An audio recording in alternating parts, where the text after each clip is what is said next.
ಮೊದಲಿಗೆ ನೋಡಿ, ರಾಜ್ಯ ಕಾಂಗ್ರೆಸ್ನಲ್ಲಿ ಈ ಸೇ ಕ್ರಾಂತಿ ಅಂದ್ರೆ ಸೆಪ್ಟೆಂಬರ್ ಕ್ರಾಂತಿ ಒಂದು ರೀತಿಯಾಗಿ ತಲ್ಲವನ್ನೇ ಸೃಷ್ಟಿ ಮಾಡ್ತಾ ಇದೆ. ಅಸಮಾಧಾನಿತರ ಸಂಖ್ಯೆ ಜಾಸ್ತಿ ಆಗಿದೆ. ಈಗ ಕೈ ಅಸಮಾಧಾನಿತರನ್ನ ತಣ್ಣಗಾಗಿಸೋದಕ್ಕೆ ಸುರ್ಜೇವಾಲಾ ಅವರ ಎಂಟ್ರಿ ಆಗಿದೆ. ಬಹಿರಂಗ ಹೇಳಿಕೆಯನ್ನ ಕೊಡ್ತಾ ಇದಾರಲ್ಲ, ಅದೆಲ್ಲದಕ್ಕೂ ಬ್ರೇಕ್ ಬೀಳುತ್ತಾ? ಒಂದಷ್ಟು ಸಂದೇಶವನ್ನ ಕಳಿಸಿದೆ, ಅದನ್ನ ತಿಳಿಸ್ತಾರ ರಾಜ್ಯದ ಶಾಸಕರಿಗೆ. 1-to-1 ಮೀಟಿಂಗ್ ಇದೆ, 42 ಶಾಸಕರಿಗೆ ಬುಲಾವ್ ಕೊಡಲಾಗಿದೆ. ಏನೇನು ಚರ್ಚೆ ಮಾಡ್ತಾರೆ ಅನ್ನೋ ಕುತೂಹಲ. ಕೆಪಿಸಿಸಿ ಕಚೇರಿಯಲ್ಲಿ ಮಧ್ಯಾಹ್ನ 1 ಗಂಟೆಗಿಂತ ಮ್ಯಾರಥಾನ್ ಮೀಟಿಂಗ್ ನಡೆಯುತ್ತೆ.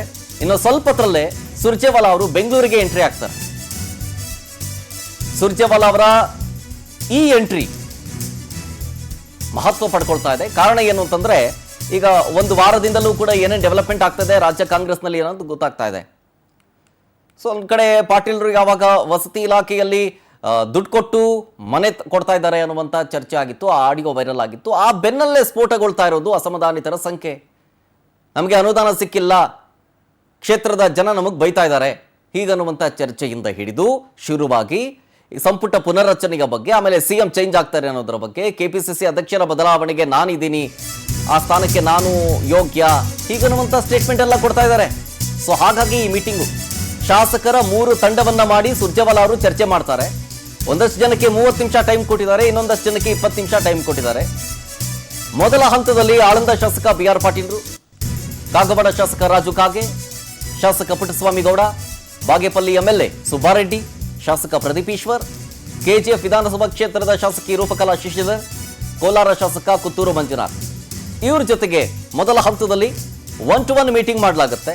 ಆ 1-to-1 ಮೀಟಿಂಗ್ನಲ್ಲಿ ಅವರ ಅಸಮಾಧಾನ ಏನು, ಬೇಸರ ಏನು, ಯಾಕಾಗಿ ಸ್ಟೇಟ್ಮೆಂಟ್ ಕೊಡ್ತಾ ಇದ್ದೀರಿ, ಓಕೆ ನಿಮ್ದೇನು ಬೇಡಿಕೆ ಇದೆಯೋ ಅದನ್ನು ನಾವು ಈಡೇರಿಸುವಂಥ ಪ್ರಯತ್ನಗಳನ್ನು ಮಾಡ್ತಾ ಇದ್ದೀವಿ, ಏನೀಗ ಅನುದಾನ ವಿಚಾರಕ್ಕೆನಾ, ಅದ್ರ ಬಗ್ಗೆ ಏನಾದರೂ ಒಂದು ಕ್ರಮ ತೆಗೆದುಕೊಳ್ಳೋ ವಿಚಾರಕ್ಕೆ ಸಂಬಂಧಪಟ್ಟಂತೆ ಚರ್ಚೆ ಮಾಡೋಣ, ಹಾಗಂತ ಬಹಿರಂಗವಾಗಿ ಮಾಧ್ಯಮಗಳಿಗೆ ಹೇಳಿಕೆ ಕೊಡೋದು ಬೇಡ, ಹೀಗನ್ನುವಂಥ ಚರ್ಚೆ ಮಾಡಲಿಕ್ಕಿದ್ದಾರೆ ಸುರ್ಜೇವಾಲಾ.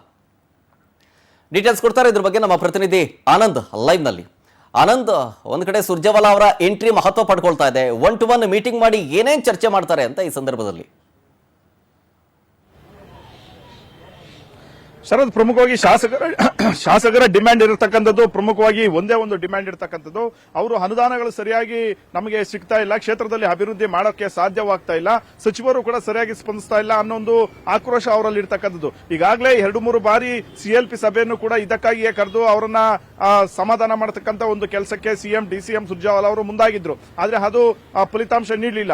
ಈಗ ಅಂತಿಮವಾಗಿ ಆಳಂದ ಶಾಸಕ BR ಪಾಟೀಲ್ ಅವರು ಹಾಗೆ ಕಾಗವಾಡ ಶಾಸಕ ರಾಜು ಕಾಗೆ ಅವರು ರೆಬೆಲ್ ಆದ ನಂತರ ಈಗ ಹೈಕಮಾಂಡ್ ನಾಯಕರು ಮತ್ತಷ್ಟು ಅಲರ್ಟ್ ಆಗಿರ್ತಕ್ಕಂಥದ್ದು. ಹೈಕಮಾಂಡ್ ಸೂಚನೆ ಮೇರೆಗೆ ಇವತ್ತು ಮಧ್ಯಾಹ್ನ ಸುರ್ಜೇವಾಲಾ ಅವರು KPCC ಕಚೇರಿಗೆ ಭೇಟಿ ಕೊಡ್ತಾ ಇದ್ದಾರೆ. ಈ ಸಂದರ್ಭದಲ್ಲಿ BR ಪಾಟೀಲ್ ಮತ್ತೆ ರಾಜು ಕಾಗೆ ಜೊತೆ ಪ್ರತ್ಯೇಕವಾಗಿ 1-to-1 ಸಭೆಯನ್ನ ಮಾಡಲಿದ್ದಾರೆ. ತದನಂತರ ಕೋಲಾರ ಮತ್ತೆ ಚಿಕ್ಕಬಳ್ಳಾಪುರ ಶಾಸಕರ ಜೊತೆನೂ ಕೂಡ ಸಭೆಗೆ ಮುಂದಾಗಿರ್ತಕ್ಕಂಥದ್ದು.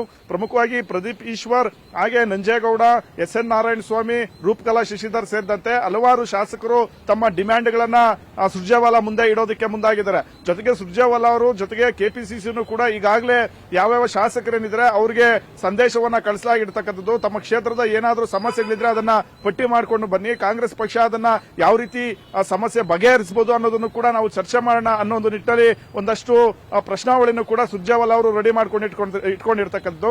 ಹಾಗಾಗಿ ಇವತ್ತಿನ ಸಭೆ ಬಹಳಷ್ಟು ಒಂದು ಗಂಭೀರವಾದಂತಹ ಒಂದು ಸಭೆನ ಅಂತಾನೂ ಕೂಡ ಹೇಳ್ಬೋದು. ಯಾಕೆಂದ್ರೆ ಈ ಎಲ್ಲಾ ಒಂದು ಅಸಮಾಧಾನಿತ ಶಾಸಕರ ಒಂದು ಬೇಡಿಕೆಗಳು ಇನ್ನಾದ್ರೂ ಈಡೇರುತ್ತಾ, ಇವರ ಒಂದು ಬಹಿರಂಗ ಹೇಳಿಕೆಗಳಿಗೆ ಬ್ರೇಕ್ ಬೀಳುತ್ತಾ ಇಲ್ವಾ ಅನ್ನೋ ಒಂದು ಅಂಶನೂ ಕೂಡ ಇಲ್ಲಿರ್ತಕ್ಕಂಥದ್ದು. ಹಾಗಾಗಿ ಸುರ್ಜೇವಾಲಾ ಅವರು ಈ ಒಂದು ಶಾಸಕರನ್ನ ಯಾವ ರೀತಿ ವಿಶ್ವಾಸಕ್ಕೆ ತೆಗೆದುಕೊಂಡು ಅವರನ್ನ ಬಾಯಿ ಮುಚ್ಚತಕ್ಕಂಥ ಒಂದು ಕೆಲಸಕ್ಕೆ ಮುಂದಾಗ್ತಾರೆ ಅನ್ನೋದನ್ನ ಕಾದು ನೋಡ್ಬೇಕಾಗುತ್ತೆ. ಸದ್ಯ ಇವತ್ತು ಕೇವಲ ಇಷ್ಟು ಶಾಸಕರದ್ದು ಮಾತ್ರವಲ್ಲ, ನಾಳೆ ನಾಡಿದ್ದು ಕೂಡ ಸುಮಾರು 50ಕ್ಕೂ ಹೆಚ್ಚು ಶಾಸಕರನ್ನ ಭೇಟಿ ಮಾಡಿ ಅವ್ರ ಜೊತೆ ಸಮಸ್ಯೆಗಳನ್ನ ಕೇಳೋದಕ್ಕೆ ಸುರ್ಜೇವಾಲಾ ಅವರು ಮುಂದಾಗಿರ್ತಕ್ಕಂಥದ್ದು. ಪ್ರಮುಖವಾಗಿ ಬೆಂಗಳೂರು ನಗರದ 27 ಶಾಸಕರೇನಿದ್ದಾರೆ ಅವ್ರಿಗೂ ಕೂಡ ಈಗಾಗಲೇ ಬರೋದಕ್ಕೆ ಸೂಚನೆಯನ್ನ ಸುರ್ಜೇವಾಲಾ ಅವರು ಕೊಟ್ಟಿರ್ತಕ್ಕಂಥದ್ದು. ಜೊತೆಗೆ ಬೆಂಗಳೂರು ಗ್ರಾಮಾಂತರ, ಕೋಲಾರ, ಚಿಕ್ಕಬಳ್ಳಾಪುರ, ದಕ್ಷಿಣ ಕನ್ನಡ, ಹಾಸನ, ರಾಮನಗರದ ಅನೇಕ ಸಚಿವರು ಭೇಟಿ ಮಾಡೋದಕ್ಕೆ ಮುಂದಾಗಿದ್ದಾರೆ. ಇದೊಂದು ಭಾಗವಾದ್ರೆ ಮತ್ತೊಂದು ಹಂತದಲ್ಲಿ ಈಗಾಗಲೇ ಕೆಲವು ಶಾಸಕರೇನಿದ್ದಾರೆ ಅವರು CM ಬದಲಾವಣೆಗೆ ಬಹಿರಂಗವಾಗಿ ಹೇಳಿಕೆಗಳನ್ನ ಕೊಡ್ತಾ ಇದ್ದಾರೆ. ಅವರು ಕೂಡ ಸುರ್ಜೇವಾಲಾ ಅವರನ್ನು ಭೇಟಿ ಮಾಡ್ತಾ ಇರ್ತಕ್ಕಂಥದ್ದು ತೀವ್ರ ಕುತೂಹಲ ಮೂಡಿಸಿರ್ತಕ್ಕಂಥದ್ದು. ಈ ಸಂದರ್ಭದಲ್ಲಿ ಸುರ್ಜೇವಾಲಾ ಒಂದು ಮುಂದೆನೂ ಕೂಡ ಸಿಎಂ ಬದಲಾವಣೆಗೆ ಬೇಡಿಕೆ ಇಡ್ತಕ್ಕಂಥ ಒಂದು ಸಾಧ್ಯತೆ ಇದೆ. ಈಗಾಗಲೇ ಇಕ್ಬಾಲ್ ಹುಸೇನ್ ಇರ್ಬೋದು ಅಥವಾ ಬಸವರಾಜ್ ಶಿವಗಂಗಾ ಏನಿದ್ರೆ ಇವರು ಡಿ ಕೆ ಶಿವಕುಮಾರ್ ಅವರ ಪರ ಬ್ಯಾಟಿಂಗ್ ಮಾಡ್ತಾ ಇರ್ತಕ್ಕಂಥದ್ದು.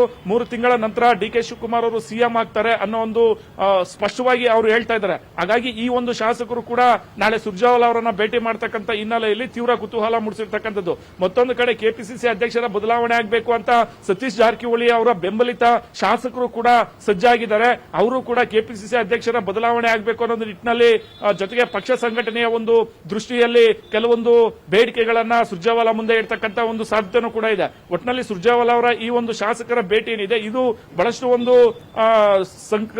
ಸೆಪ್ಟೆಂಬರ್ ಒಂದು ಕ್ರಾಂತಿ ಅಂತ ಏನ್ ಹೇಳ್ತೀವಿ ಅದಕ್ಕೆ ಈ ಒಂದು ನೇರ ಮೀಟಿಂಗ್ಗೆ ಒಂದು ಮುನ್ನುಡಿ ಬರೆಯುತ್ತಾ ಅನ್ನೋ ಒಂದು ಅಂಶನೂ ಕೂಡ ಇಲ್ಲಿ ನಾವು ಕಾಣಬಹುದು. ಇದೇ ಅಲ್ಲದೆ ನಂಜೇಗೌಡ ಆಗಿರ್ಬೋದು, ಎಸ್ ಎನ್ ನಾರಾಯಣ ಸ್ವಾಮಿ, ಶಿವಲಿಂಗೇಗೌಡ ಇವರೆಲ್ಲರೂ ಕೂಡ ಸಚಿವ ಸ್ಥಾನದ ರೇಸ್ ನಲ್ಲಿ ಇರ್ತಕ್ಕಂಥವ್ರು. ಮೊದಲಿಂದಲೂ ಕೂಡ ನಮಗೆ ಸಚಿವ ಸ್ಥಾನವನ್ನ ಕೊಡಿ, ನಾವು ಅದಕ್ಕೆ ಅರ್ಹರಿದ್ದೀವಿ ಅನ್ನೋ ಒಂದು ಮಾತುಗಳನ್ನು ಕೂಡ ಅವರು ಹೇಳ್ತಾ ಇದ್ರು. ಹಾಗಾಗಿ ಈ ಶಾಸಕರು ಕೂಡ ಸಂಪುಟ ಪುನರ್ರಚನೆ ಬಗ್ಗೆ ಸುರ್ಜೇವಾಲಾ ಅವರ ಜೊತೆ ಒಂದಷ್ಟು ಮಾತುಕತೆಯನ್ನ ನಡೆಸ್ತಕ್ಕಂಥ ಒಂದು ಸಾಧ್ಯತೆ ಇದೆ. ಮತ್ತೊಂದ್ ಕಡೆ ಆನಂದ್ ಏನ್ ಗೊತ್ತಾ, ಈಗ 42 ಶಾಸಕರ ಜೊತೆಗೆ ಚರ್ಚೆ ಮಾಡ್ತಾರೆ, 3 ತಂಡಗಳನ್ನ ರಚನೆ ಮಾಡಿ ಅಂತ ಹೇಳಿ. ಒಂದು ಏನಿಲ್ಲ ಅಂತಂದ್ರು ಒಂದು 3 days ಹಿಡಿಯುತ್ತಿದ್ದಕ್ಕೆ. ಸೊ ಇವರೆಲ್ಲರ ಜೊತೆಗೆ ಚರ್ಚೆ ಮಾಡಿದ್ಮೇಲೆ ಸಿಎಂ ಡಿಸಿಎಂ ಅವರ ಸಮ್ಮುಖದಲ್ಲಿ ಇದ್ರ ಬಗ್ಗೆ ಚರ್ಚೆ ಆಗ್ಬೋದಾ ಆಫ್ಟರ್ ಈ ಎಲ್ಲ 1-to-1 ಮೀಟಿಂಗ್ ಆದ್ಮೇಲೆ?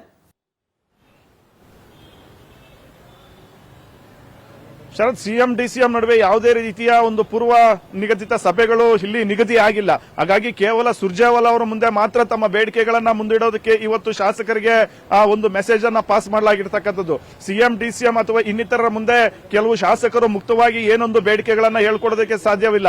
ಜೊತೆಗೆ ಅನುದಾನಗಳು ಸಿಗ್ತಾ ಇಲ್ಲ ಅಂತ ಸಿಎಂ ಮತ್ತೆ ಡಿಸಿಎಂ ಮುಂದೆಯೇ ಅಸಮಾಧಾನವನ್ನ ವ್ಯಕ್ತಪಡಿಸಿದ್ರೆ ಅವರ ಒಂದು ವೈಫಲ್ಯವನ್ನೇ ತೋರಿಸಿದಂಗೆ ಆಗುತ್ತೆ. ಹಾಗಾಗಿ ಸಿಎಂ ಡಿಸಿಎಂ ಅವರನ್ನ ದೂರ ಇಟ್ಟು ಸುರ್ಜೇವಾಲಾ ಅವರೇ ಮಾತ್ರ ಈ ಒಂದು ಶಾಸಕರ ಒಂದು ಮನವಿಯನ್ನ ಸ್ವೀಕಾರ ಮಾಡೋದಕ್ಕೆ ಮುಂದಾಗಿರ್ತಕ್ಕಂಥದ್ದು. ಹಾಗಾಗಿಯೇ ಈ ಒಂದು ಶಾಸಕರ ಒಂದು ಡಿಮ್ಯಾಂಡ್ಸ್ ಏನಿದೆ ಅದೆಲ್ಲವನ್ನು ಕೂಡ ಪಟ್ಟಿ ಮಾಡಿಕೊಂಡು ಕೆ.ಸಿ. ವೇಣುಗೋಪಾಲ್ ಮತ್ತೆ ಖರ್ಗೆ ಜೊತೆ ಮಾತನಾಡೋದಕ್ಕೆ ಈಗ ಸುರ್ಜೇವಾಲಾ ಅವರು ಮುಂದಾಗಿರ್ತಕ್ಕಂಥದ್ದು. ಸದ್ಯ ನಾನು ಈಗಾಗಲೇ ಹೇಳಿದಂತೆ ಸಚಿವ ಸ್ಥಾನದ ರೇಸ್ ನಲ್ಲಿರ್ತಕ್ಕಂಥ ಕೆಲವು ಶಾಸಕರು ಕೂಡ ಸುರ್ಜೇವಾಲಾ ಅವರನ್ನ ಭೇಟಿ ಮಾಡ್ತಾ ಇರ್ತಕ್ಕಂಥ ಹಿನ್ನೆಲೆಯಲ್ಲಿ ತೀವ್ರ ಕುತೂಹಲ ಮೂಡಿಸಿರ್ತಕ್ಕಂಥದ್ದು. ಮುಂದೆ ಏನಾದರೂ ಬದಲಾವಣೆಯ ಒಂದು ಗಾಳಿ ಇಲ್ಲಿಂದಲೇ ಶುರುವಾಗುತ್ತಾ ಅನ್ನೋದಕ್ಕೆ ಕೂಡ ಒಂದು ಸ್ಪಷ್ಟವಾದಂತಹ ಒಂದು ನಿದರ್ಶನ ಇಲ್ಲೇ ಸಿಕ್ಕಾಗೆ ಕಾಣುತ್ತೆ.